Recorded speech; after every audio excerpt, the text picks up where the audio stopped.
It started with little things.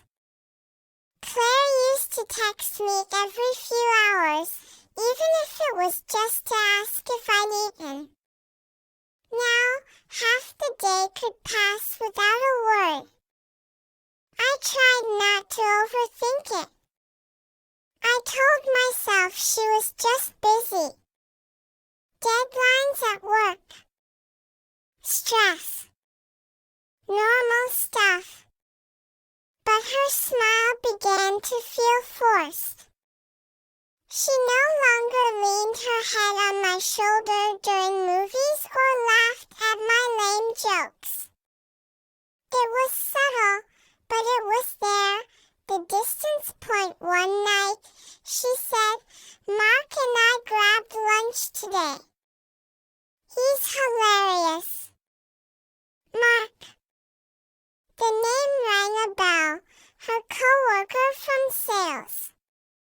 I remembered him from her office party last winter. He shook my hand too hard and laughed too loud. I nodded and didn't react, but something inside shifted. The next few weeks, lunch with Mark became a pattern. Always during work days, always casual in tone. I noticed she started dressing better on those days. A little more perfume. Lipstick even when she claimed it was just a sandwich run. When she got home from these so-called lunches, she was lighter. Buzzing. Sometimes even humming. She'd walk past me and kiss my cheek like she was checking off a box. When I asked what they talked about, she'd shrug and say, "Just work stuff."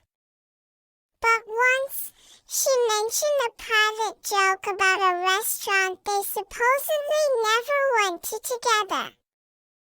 That stuck in my head. Claire didn't catch her own slip. I did that. I told myself I was imagining things. That if I accused her, I'd look paranoid. That this was the kind of thing men ruin marriages over, not trusting their wives. But it didn't stop gnawing at me. At night, when she turned away in bed, I laid there wondering who she was texting when she smiled at her screen. She didn't even try to hide the fact that she'd changed her phone password. Work privacy, she claimed that I started noticing how fast she locked her phone whenever I walked into the room. The guilt wasn't loud, but it was there, in how she flinched when I asked about her day, or how she suddenly forgot details she once would have shared freely. She became generic, rehearsed. Like she had a script.